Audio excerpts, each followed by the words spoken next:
Mari saudara yang terkasih dalam Tuhan, sebelum kita bersama-sama merenungkan kebenaran firman Tuhan, kita bersatu dalam doa. Mari kita berdoa.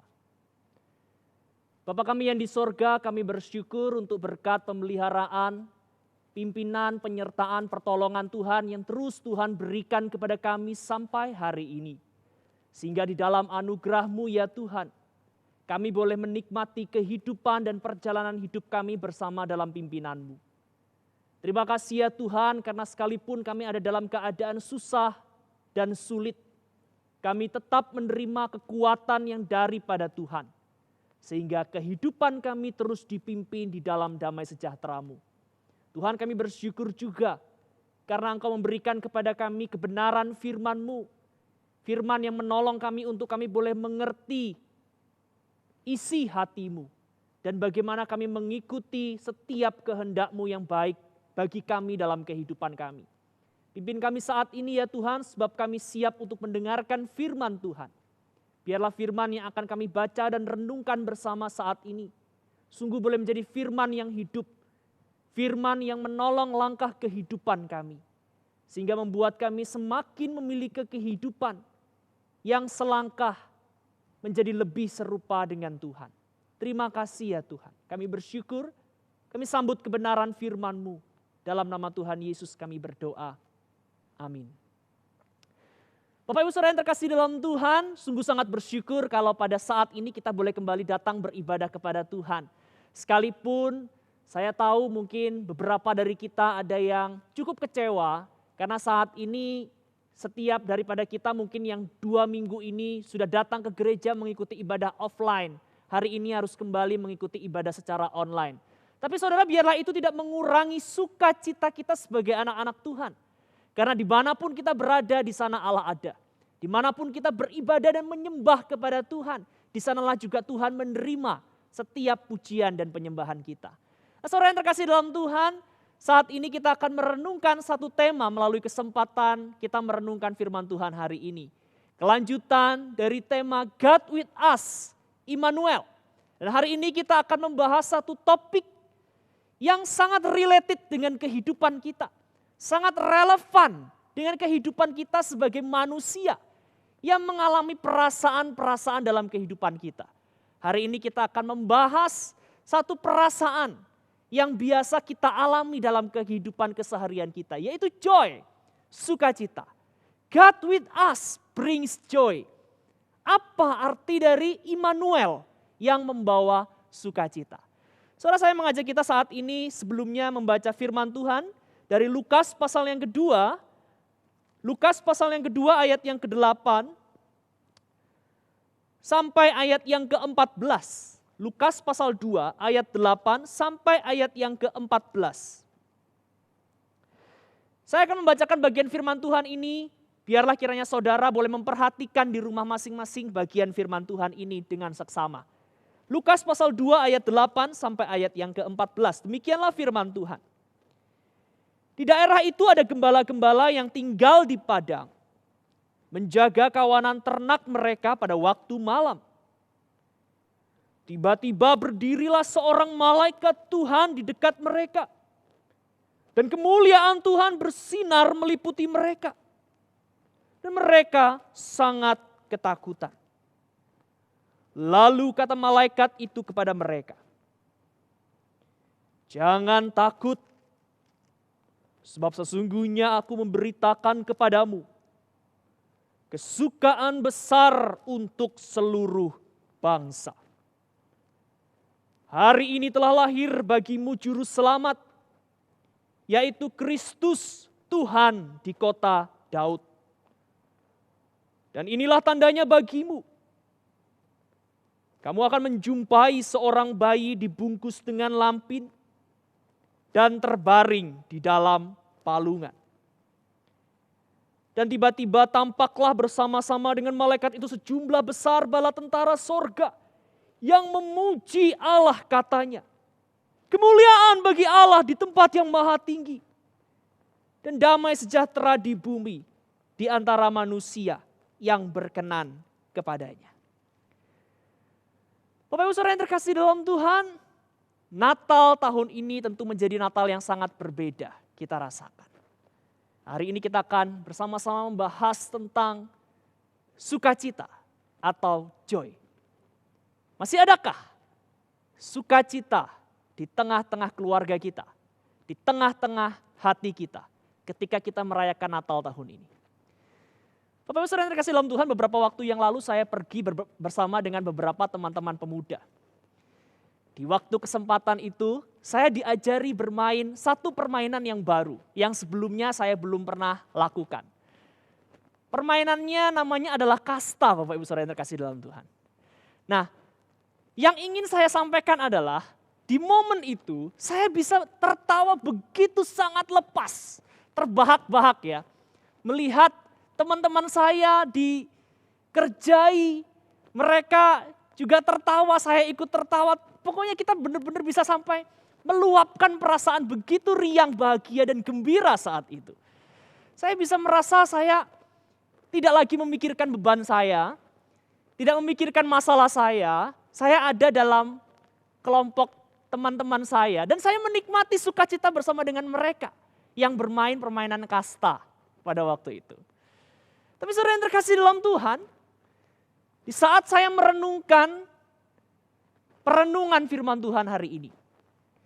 Di saat kita bersukacita, di saat kita mendapati kita hadir dalam momen yang membawa kita kepada sukacita. Kita memang bisa bersukacita dan berbahagia. Kita bisa tertawa lepas. Tetapi saudara yang terkasih dalam Tuhan, seringkali sulit keadaannya. Ketika kita harus menghadapi situasi yang memang berat, harus kita hadapi. Kesulitan-kesulitan hidup yang menekan kehidupan kita. Sulit rasanya kita untuk tetap bersukacita. Karena keadaannya tidak membawa kita dalam rasa bahagia, rasa nyaman. Sebuah perasaan yang membuat kita bisa tidak menanggung beban apa-apa. Dan melepaskan kebahagiaan. Nah, saudara yang terkasih dalam Tuhan, kita memang biasa memisahkan jenis-jenis perasaan. Sukacita itu juga ada di dalam salah satu jenis perasaan yang kita pikirkan. Di antara beberapa perasaan yang lain seperti perasaan takut, perasaan cemas, perasaan berduka dan lain sebagainya. Sukacita oleh Kamus Besar Bahasa Indonesia dengan sangat ringkas dijelaskan sebagai sebuah perasaan suka hati atau girang hati. Atau kegirangan. Nah, saya sendiri saudara yang terkasih dalam Tuhan berdasarkan pengalaman saya berpikir sukacita itu adalah sebuah perasaan bahagia yang membuat kita mengeluarkan sebuah tindakan emosional tertentu. Nah, jadi saya memang kurang puas dengan definisi yang diberikan oleh Kamus Besar Bahasa Indonesia. Saya coba merenung-renungkan. Bagi saya sendiri sukacita itu apa sih? Hal-hal yang membuat saya sukacita lalu kemudian saya bisa mendefinisikannya. Apa itu sukacita? Maka saya merasa sukacita itu adalah sebuah perasaan bahagia yang membuat kita mengeluarkan sebuah tindakan emosional tertentu. Nah, tindakan emosional ini beragam tentu saudara ya. Waktu kita bersukacita tentu kita tidak hanya tertawa, terlepaslah tawa bahagia kita, tapi kadang juga kita bisa menangis bahagia. Misalnya kita melihat istri kita melahirkan seorang anak atau kita melihat momen kelahiran, momen pernikahan, momen kebahagiaan yang lain. Kadangkala kita tidak bisa menahan rasa tangis kita karena bahagia itu. Jadi sebuah perasaan bahagia intinya di situ. Bagi saya, definisi dari saya sendiri. Yang pada akhirnya membuat kita mengeluarkan sebuah tindakan emosional tertentu. Apakah itu yang kita pikirkan juga saudara? Nah, satu hal yang harus kita mengerti saudaraku yang terkasih dalam Tuhan, persoalannya adalah firman Tuhan berkata, mengingatkan kita, menasehatkan kepada kita untuk kita bisa menjadi pribadi-pribadi yang bersukacita senantiasa. 1 Tesalonika pasal 5 ayat yang ke-16. Dengan tegas dikatakan, bersukacitalah senantiasa, rejoice always. Filipi pasal 4 ayat yang ke-4 juga. Dalam nuansa yang sama dikatakan rejoice in the Lord always. Again I will say. rejoice. Bersukacitalah di dalam Tuhan senantiasa. Sekali lagi aku katakan, bersukacitalah. Kalau kini kita mau terapkan dalam kehidupan kita, saudara.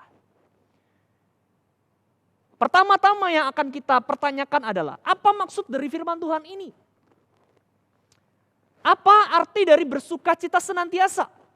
Karena di waktu-waktu tertentu, perasaan-perasaan kita tidak membawa kita dalam sukacita.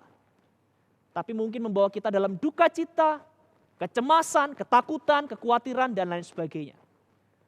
Apakah ini hanya ungkapan yang dinyatakan untuk hal-hal dan momen-momen tertentu saja? Kalau ini dinyatakan bagi kita untuk betul-betul secara literal, kita terapkan dalam kehidupan kita, bagaimana kemudian kita mampu untuk bersukacita senantiasa? Dalam masalah yang harus kita hadapi misalnya. Apa arti dari bersukacita dalam keadaan seperti itu? Nah, saudara, menarik sekali ketika saya merenungkan hal ini terlebih lagi di momen Natal ini. Ketika saya mendapati ada makna yang sangat dalam tentang joy, tentang bersukacita. Maka sungguh sangat sayang kalau kita melewatkan pemahaman akan hal ini dengan baik. Lalu kita melewatkan momen Natal sebagai sebuah kesempatan untuk kita benar-benar mengerti sukacita itu. Kita lewatkan begitu saja. Nah, saudara, mari kita mengawali membahas tentang sukacita ini dari sukacita para gembala. Saudara, saya membacakan kepada kita Lukas pasal 2. Dan penekanannya ada di ayat yang ke-10. Lukas pasal 2 ayat yang ke-10 berkata, lalu kata malaikat itu kepada mereka, jangan takut, sebab sesungguhnya aku memberitakan kepadamu kesukaan besar untuk seluruh bangsa. Firman Tuhan menjelaskan kepada kita sebuah situasi di mana para malaikat menjumpai gembala. Yang pertama dikatakan adalah jangan takut. Saudara, respon alamiah para gembala pada waktu itu ternyata adalah ketakutan. Saudara, para gembala memang terbiasa untuk berjaga-jaga dengan situasi yang akan menyulitkan keadaan mereka dan keadaan domba gembalaan mereka. Jadi mereka akan selalu waspada. Dan bayangkan saudara, malaikat datang tanpa sebelumnya mereka mengerti kemuliaan daripada malaikat itu. Lalu kemudian tiba-tiba datang di hadapan mereka. Itu membawa ketakutan yang sangat besar. Jadi perasaan pertama yang mereka rasakan saat itu adalah ketakutan. Namun setelah itu malaikat kemudian berkata, jangan takut, karena malaikat tahu mereka sedang ketakutan. Dan kemudian malaikat berkata, aku memberitakan kepadamu kesukaan besar. Nah, saudara, saya mengajak kita untuk kita menekankan bagian ini. Kesukaan besar. Kesukaan besar yang diberitakan pertama-tama adalah bagi para gembala. Kesukaan besar ini dalam makna harafiahnya, maksudnya dalam bahasa aslinya, betul-betul adalah sebuah perasaan sukacita yang bukan biasa. Bukan sukacita yang biasa, tapi sebuah sukacita yang sangat besar. Sukacita yang dinantikan semua orang. Sukacita yang akan mendatangkan kebahagiaan bagi semua orang. Itulah berita yang disampaikan oleh para malaikat kepada para gembala pada waktu itu. Berita sukacita itu diberitakan kepada para gembala. Yang sebetulnya berita sukacita itu adalah berita yang dinantikan semua orang. Kita tahu saudaraku yang terkasih dalam Tuhan, orang-orang Israel menantikan kedatangan Mesias yang betul-betul akan menjadi raja mereka. Yang betul-betul akan memulihkan bangsa, kondisi situasi bangsa Israel yang sedang ada di dalam penjajahan. Yang akan memulihkan keadaan mereka. Sehingga ketika mereka membaca kitab-kitab nubuat, sebagaimana yang dinubuatkan Nabi Yesaya, atau Nabi Zakaria, atau nabi-nabi yang lainnya. Mereka menantikan bahwa Mesias itu akan datang memulihkan keadaan mereka. Kabar sukacita itu sungguh dinantikan semua orang. Namun pada waktu itu kabar sukacita pertama-tama datang kepada para gembala. Saudara terkasih dalam Tuhan, ini memberi makna yang sangat dalam bagi kita. Mari kita berpikir sejenak. Seandainya Tuhan Yesus lahir di istana, maka akan sangat kesulitan bagi para gembala menjumpai bayi Yesus. Tapi ketika Tuhan Yesus lahir di sebuah kandang, bahkan masyarakat kelas 2 pun, gembala yang seringkali statusnya itu diabaikan. Jadi orang-orang yang kurang mendapat perhatian. Tapi bisa punya kesempatan melihat, bahkan yang pertama kali melihat selain Yusuf dan Maria, kelahiran raja di atas segala raja.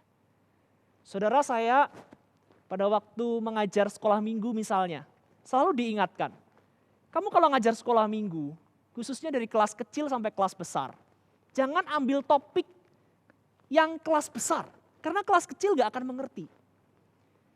Ambillah topik kelas kecil, karena meskipun beritanya terlihat sederhana untuk kelas besar, minimal yang kelas kecil ini mengerti pesannya. Dan kelas besar masih bisa juga menerima dan menangkap pesannya. Saudara, seperti itu juga kurang lebih yang dikerjakan oleh Allah di dalam pribadi Kristus. Tuhan Yesus lahir di sebuah kandang. Artinya Tuhan Yesus lahir bagi semua orang. Dan sukacita bagi semua orang. Sukacita kehadiran Mesias sungguh diberikan bagi kita semua. Tak terkecuali satupun, tukang sampah sekalipun, atau anggota DPR sekalipun, presiden sekalipun, sukacita ini adalah untuk semua orang. Dan kita tentu tahu, saudaraku yang terkasih dalam Tuhan, Kristus itu adalah puncak sukacita kita bersama. Karena hanya di dalam nama Kristuslah kita memperoleh pengampunan dosa. Ada banyak orang kecewa pada waktu Tuhan Yesus menyatakan diri dan menyatakan tentang kerajaan sorga. Karena bukan pemulihan bangsa yang pada waktu itu Tuhan Yesus lakukan. Karena bukan keadaan kerajaan yang kembali Tuhan Yesus bangun bagi Israel pada waktu itu seperti yang mereka harapkan. Ada banyak orang kecewa. Tapi kita hari ini menjadi orang yang bersyukur. Karena kita tahu Kristus adalah juru selamat kita. Sebagaimana dikatakan dalam Kolose pasal 1 ayat 21. Juga kamu yang dahulu hidup jauh dari Allah dan yang memusuhinya dalam hati dan pikiran. Seperti yang nyata dari perbuatanmu yang jahat. Sekarang diperdamaikannya di dalam tubuh jasmani Kristus oleh kematiannya. Untuk menempatkan kamu kudus dan tak bercela dan tak bercacat di hadapannya. Sebelum kita hidup mengenal Kristus dan percaya kepada Kristus, kita ini adalah seteru Allah. Tetapi di dalam kasih Allah yang dinyatakan melalui Kristus Yesus Tuhan kita, kita diperdamaikan dengan Allah. Memperoleh pengampunan, memperoleh pembenaran, sehingga hubungan kita dengan Allah kembali dipulihkan. Sekali lagi, Kristus adalah sukacita kita bersama. Dan Natal kita peringati sebagai hari lahirnya Kristus sebagai puncak sukacita umat manusia. Kristus yang mati itu bahkan sudah bangkit dari kematian. Adalah Kristus yang menjadi Tuhan dan Juru Selamat kita. Natal menjadi momen perayaan di mana kita bersyukur. Sukacita yang besar itu kita terima di dalam pribadi Kristus. Saudaraku yang terkasih di dalam Tuhan. Dunia ini adalah panggung kebaikan Allah. Allah menyatakan banyak sekali pernyataan-pernyataannya yang membuat kita bersukacita. Yang membuat kita bersyukur menikmati kebaikan-kebaikan Tuhan. Tetapi Kristus adalah materai Allah yang membawa sukacita penuh bagi kita manusia berdosa.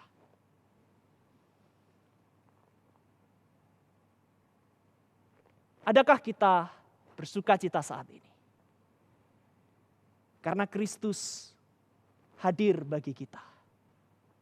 Adakah kita bersukacita hari ini? Karena Kristus ada di tengah keluarga kita. Adakah kita bersukacita hari ini bukan karena kebaikan-kebaikan Tuhan yang Tuhan berikan melalui makanan, kesehatan, kekayaan. Tapi karena kita memiliki Kristus dalam hidup ini. Adakah hati kita penuh dengan syukur dan sukacita itu? Saudara, ketika saya bertanya dengan beberapa anak remaja, tahun ini kamu Natalan mau ngapain? Ada yang menjawab, belum ada planning, belum terpikir apa-apa. Ada yang berkata, ingin ke Jakarta, karena ada banyak diskonan di sana. Tapi corona gimana? Pasti nggak bisa. Saudara yang terkasih dalam Tuhan, Natal kali ini menjadi momen kesempatan bagi kita yang diberikan oleh Allah. Untuk kita merenungkan sukacita hidup dalam Kristus. Menyambut kelahiran Raja di atas segala Raja. Ia membawa kita kepada sukacita yang penuh karena kita orang yang berdosa ini. Mendapatkan janji penggenapan dari Allah. Untuk mengalami pemulihan. Untuk mengalami penebusan di dalam kelahiran Kristus Yesus. God with us brings joy. Immanuel sungguh membawa sukacita. Namun saudara yang terkasih dalam Tuhan, kita perlu sekali lagi merenungkan hal yang penting dalam kehidupan kita. Karena ada banyak orang Kristen yang menganggap sukacitanya hanya akan terjadi dalam momen-momen tertentu. Yaitu momen-momen ketika ada dalam keadaan baik. Saudara, saya mau katakan bahwa sukacita Kristen itu bukanlah ketika kita ada dalam keadaan momen baik saja.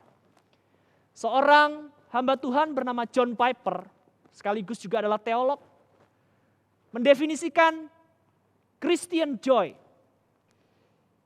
Dia berkata sukacita Kristen itu adalah perasaan baik dalam jiwa yang dihasilkan oleh Roh Kudus. Sebagaimana dia membuat kita melihat keindahan Kristus di dalam firman dan di dunia. Saudara, John Piper tidak mengabaikan bahwa sukacita itu adalah sebuah perasaan. Tetapi kita perlu baik-baik mendefinisikan joy, sukacita Kristen itu, perasaan seperti apa? Perasaan itu adalah perasaan yang dihasilkan di dalam jiwa kita oleh Roh Kudus. Sebagaimana Allah membuat kita melihat keindahan Kristus lewat firman Tuhan dan lewat karyanya dalam dunia ini. Jadi singkatnya saudara, sukacita itu bukan perasaan, feelings pribadi kita. Tetapi adalah perasaan yang diletakkan di atas kebenaran firman Tuhan. Yang membuat kita mengerti karunia Roh Kudus. Dan yang membuat kita bisa mengerti kemuliaan dan keindahan Kristus dalam kehidupan ini. Saudara yang terkasih dalam Tuhan, beberapa kali, bahkan bukan hanya di perjanjian baru, perjanjian lama juga berkata bahwa kita harus meneladani contoh teladan orang-orang yang bersukacita dalam Tuhan. Perkataan-perkataan seperti akhirnya saudara-saudaraku bersukacitalah dalam Tuhan. Bersukacitalah senantiasa dalam Tuhan, sekali lagi katakan bersukacitalah. Perkataan-perkataan ini kemudian membuat Rasul Paulus itu bisa berkata karena bagiku hidup adalah Kristus dan mati adalah keuntungan. Ini menggambarkan luapan sukacitanya itu adalah karena sukacita hidup dalam Kristus. Juga saudaraku yang terkasih dalam Tuhan. Di bagian-bagian lain seperti Mazmur. Kita melihat ketika seorang pemazmur, Daud misalnya mengeluh untuk kondisinya yang buruk. Tapi dia tetap bisa berkata dia bersukacita. Aku tertolong sebab itu beria-ria hatiku.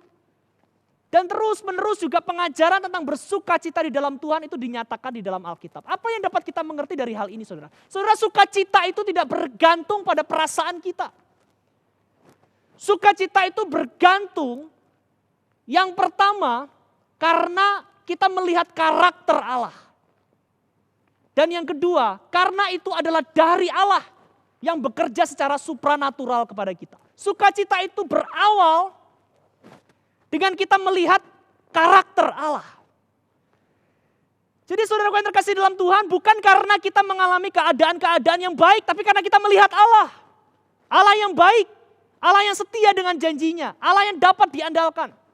Sukacita bukan karena ketika kita hanya dalam keadaan baik, dalam keadaan yang tidak baik pun, ketika kita melihat kepada Allah, kita melihat karakter Allah yang baik, kita akan mampu untuk bersukacita. Dan sukacita itu juga dikatakan adalah buah roh. Kasih, sukacita. Galatia 5:22. Yang dikerjakan bukan secara natural, tetapi secara supranatural oleh Allah di dalam diri kita. Makanya saudara, kehidupan baru di dalam Kristus, kelahiran baru di dalam Kristus, itu menjadi sebuah momen yang sangat penting bagi kita. Untuk kemudian kita menjalani kehidupan baru dalam Kristus. Yang membuat kita apa saudara? Dalam keadaan susah pun, kita mampu bersukacita dalam nama Tuhan. Bersyukur dalam nama Tuhan. Dalam keadaan penuh dengan kesesakan sekalipun. Penuh dengan air mata. Tapi hati kita bersyukur karena kita mengenal Tuhan.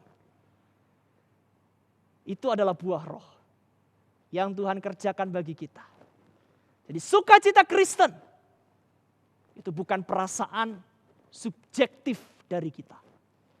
Sukacita Kristen itu adalah perasaan di atas kebenaran Allah. Kita melihat karakter Allah sehingga kita mampu untuk joy, bersukacita.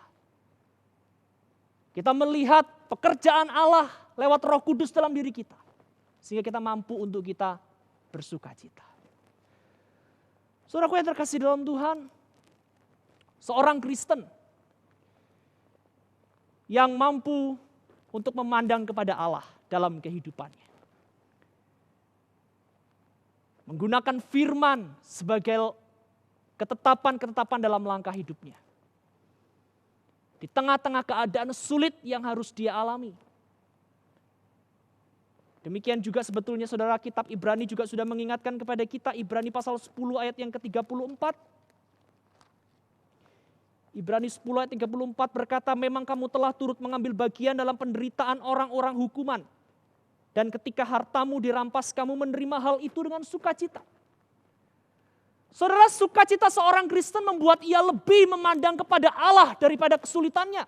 Sukacita seorang Kristen membuat ia bersyukur untuk harta dalam Kristus daripada harta dunia. Sukacita seorang Kristen membuat ia memikirkan lebih kepada kemuliaan kekal daripada kesusahan hari ini. Saudara, tentu hal ini related sekali dengan keadaan-keadaan kita saat-saat ini. Ada di antara kita yang mengalami kesusahan karena kondisi ekonomi. Ada yang susah karena kondisi pendidikan yang tidak bisa optimal. Ada yang kesusahan karena kondisi keluarga yang tidak baik. Tapi saudara yang terkasih dalam Tuhan, bukan berarti ketika kita diarahkan untuk bersukacita hari ini, kita akan selalu mampu untuk tertawa, merasa bahagia. Mungkin kita masih akan tetap merasa pedih hati, susah hati. Tetapi karena kita tahu karakter Allah yang menjadi patokan sukacita kita, sumber sukacita kita, dan Roh Kudus yang ada dalam diri kita, yang mengalirkan sukacita itu secara supranatural dari dalam diri kita. Itulah yang membuat kita mampu untuk memandang jauh lebih luas daripada perasaan-perasaan kita yang kita alami saat ini. Kita mampu untuk tetap bersyukur. Kita mampu untuk tetap percaya. Kita mampu untuk tetap bergantung kepada Tuhan dan hanya mengandalkan Tuhan. Dan kita mampu untuk berkata, thank you Lord. Terima kasih Tuhan. Aku percaya kepadamu. Sebab Engkau yang mendatangkan sukacita bagiku. Baik untuk hidup ini maupun untuk hidup yang akan datang. Sehingga sebagai orang Kristen, tentu sukacita itu bukan hanya sesuatu yang mampu untuk kita lakukan. Tetapi adalah sesuatu yang juga kita rindukan dalam kehidupan ini. Kiranya Tuhan memberkati setiap kita, kiranya Natal mendatangkan kesempatan bagi kita untuk kita merenungkan kasih setia dan kebaikan Allah bagi kita dalam kehidupan ini.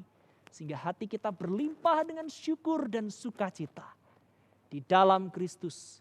Dan mengalir berlimpah-limpah dalam perjalanan hidup kita. Tuhan memberkati. Mari kita berdoa.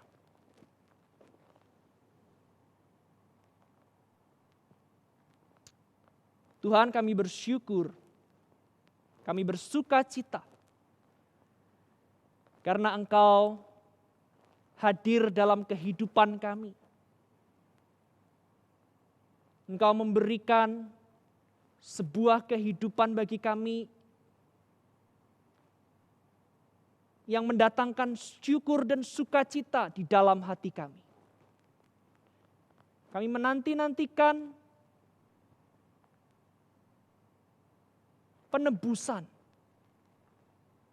Kami menanti-nantikan keselamatan. Dan itu Engkau hadirkan melalui hadirnya anak-Mu yang tunggal. Ya Bapa, bagi kami manusia yang berdosa. Terima kasih Tuhan, terima kasih. Dan biarlah sukacita itu terus mengalir di sepanjang kehidupan kami karena kami tahu Engkau Allah yang terus memimpin dan menyertai hidup kami. Dan biarlah kami terus memandang kepada Tuhan. Sehingga kami dimampukan untuk terus menjadi orang-orang Kristen. Yang bersyukur, yang bersukacita di dalam Tuhan. Sekalipun kami dalam keadaan-keadaan yang tidak baik. Tetapi kami tetap memandang kepada Allah yang menjadi sumber kekuatan dan pertolongan kami. Sehingga hati kami dilimpahkan dengan syukur dan sukacita. Terima kasih Tuhan, kami bersyukur untuk firman-Mu saat ini. Kiranya damai sejahtera-Mu berlimpah dan mengalir dalam kehidupan kami. Dalam nama Tuhan kami Yesus Kristus, kami bersyukur dan berdoa. Amin.